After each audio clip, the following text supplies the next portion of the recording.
The Nintendo Switch's game library has been steadily growing over the years, but compared to Xbox and PS4, there's been a lack of first-person shooters on the console. That's been changing recently, and Earthfall Alien Horde is a co-op shooter that made the jump to the Switch in 2019. Earthfall takes place in a world where aliens have taken over the Earth, and 4 survivors band together to pick up the pieces and try to meet up with whatever's left of humanity. Danny, Jonas, Maya, and Roy are the 4 playable characters, and each have their own brief backstory that you can unlock as you play. Earthfall is like a cross between Left 4 Dead and the Extinction mode in Call of Duty Ghosts. It has a campaign and a survival mode. In the campaign, you start off each match armed only with a pistol, and you and your teammates are given objectives to complete. It's usually a specific area that you need to travel to, an item you need to grab, or something else you need to blow up. Just like in real life, sometimes you just gotta set up the church printer. Along the way, you'll find stronger weapons laying around to help you stay alive. There's a good variety of weapons. You have shotguns, assault rifles, grenades, a fire axe, a little bit of everything. Survival mode is a good old-fashioned round-based match where you gather weapons and ammo to survive for as long as possible. There's a little bit of randomness to where the weapons and items spawn, so it stays fresh with each playthrough. I'm very picky about my first-person shooters, and I'm happy to say that the engine in this game just feels right. It doesn't feel too floaty, and it doesn't feel clunky.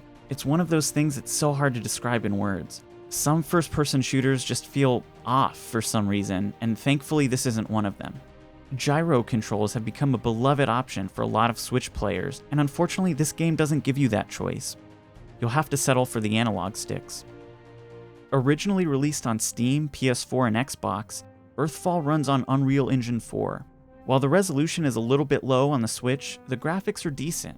It's understandable that they'd need to make some sacrifices to get this game to run well on the Switch. The frame rate isn't amazing. It targets 30, but can dip below that when there's a lot of enemies on the screen.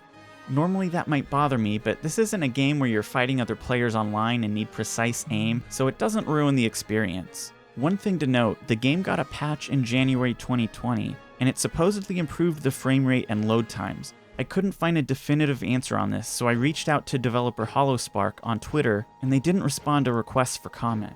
God, I've always wanted to say that. I'm a real journalist now.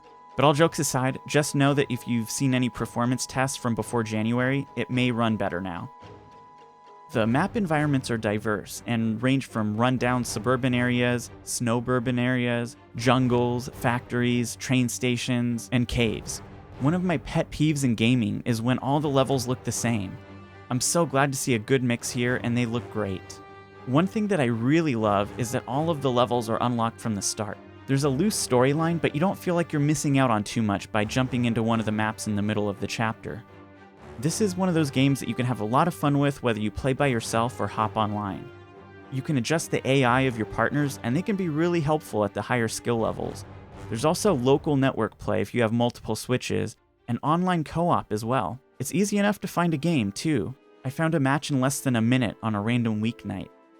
The characters you play as just kind of exist. They don't have much of a personality, and they aren't super memorable. You probably won't be quoting them anytime soon. Anyone need a needle full of tiny robot doctors? When you compare them to the lovable cast of characters in Left 4 Dead or Call of Duty Zombies, it feels like a missed opportunity.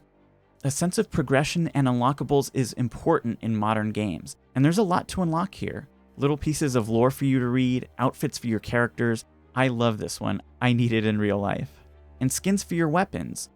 There's a good amount of content, and you make progress towards earning these items even if you die before the end of the level, so it never feels like you're wasting your time.